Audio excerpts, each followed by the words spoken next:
Hello and welcome to the complete short overview of XebraStudio 10. There are 5 main windows in XebraStudio. Let's start with the one on the left. This one is the browser. You can deselect and click the browser on the right over here on this button, and the browser will appear and disappear.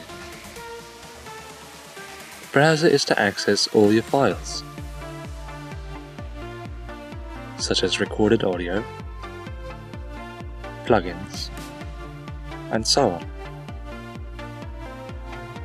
Plugins can also be loaded from the channel window over here by going to Add One and selecting your channel.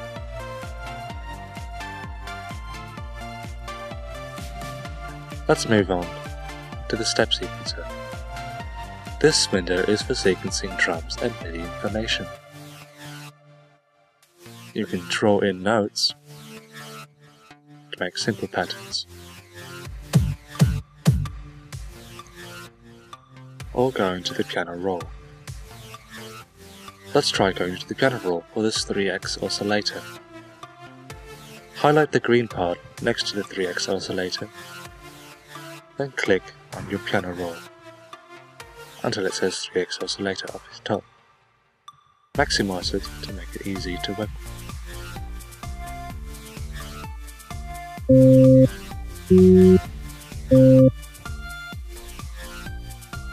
can draw in and resize MIDI notes as much as you like. You can then resize them and move them around. To change the level of resizing, go up to this magnet and select smaller intervals or larger ones.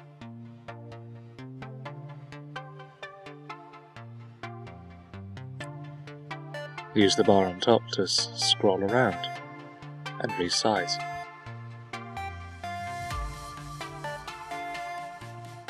When you've finished your MIDI, you can click out. In order to edit MIDI easily, again, just click right on the notes. It'll be right to you. Let's move on to the playlist mode. Once you have a pattern you like, go to the playlist, select it, select the pattern, and you can draw it right in. Unlike most DAWs, XebraStudio lets you put patterns wherever you want on the playlist, and not restricted to one track or another. You can again resize them and change the snap.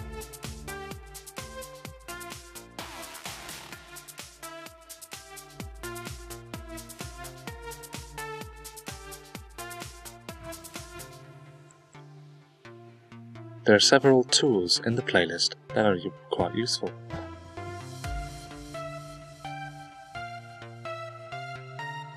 The first is the pencil, which allows you to draw in new patterns. Second is the paintbrush, that lets you paint patterns to make them one after the other with simplicity.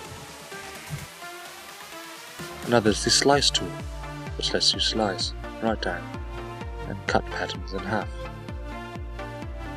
Another one is the select tool, which lets you select many patterns and then lets you move them around. To delete patterns, right click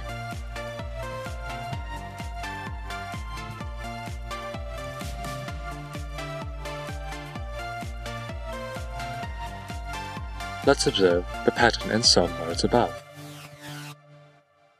When you're in pattern mode, the orange dot that plays the pattern. When clicking on it, it'll change to song mode, the green one, and will play the song in the playlist.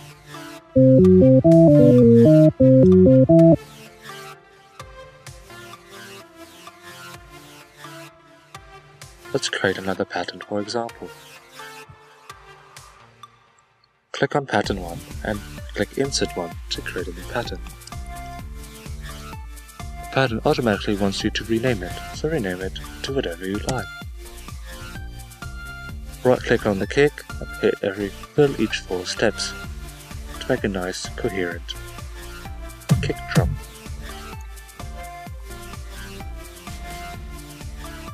When in pattern mode, it'll play the current pattern selected, which is kick. When in song mode, it'll play the song, which we only have pattern 2 drawn in at the moment.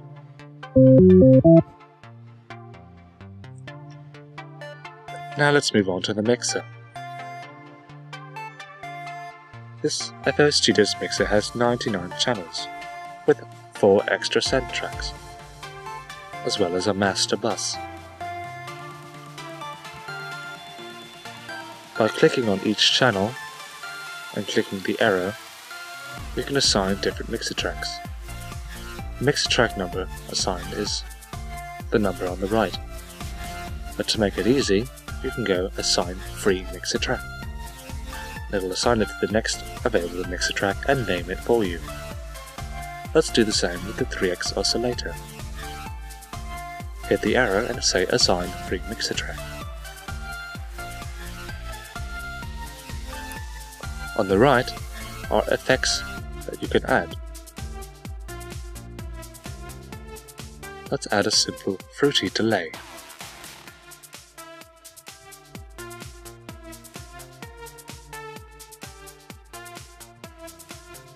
As you can see, when I play the song, the sound from the 3x oscillator will first go into mixer track 6, through the delay plugin and then out to the master.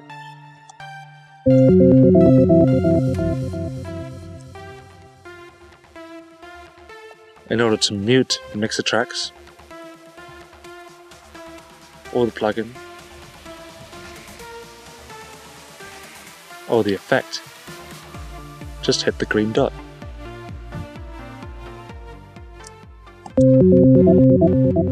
Right now everything was playing. Now let's mute the mixer track. The audio is still routed, but no longer plays. Now let's mute the effect. Now the effect isn't on. Now let's mute the channel. No audio comes out at all, because the channel is the start of the plugin chain. I hope you enjoyed this brief overview of FL Studio 10.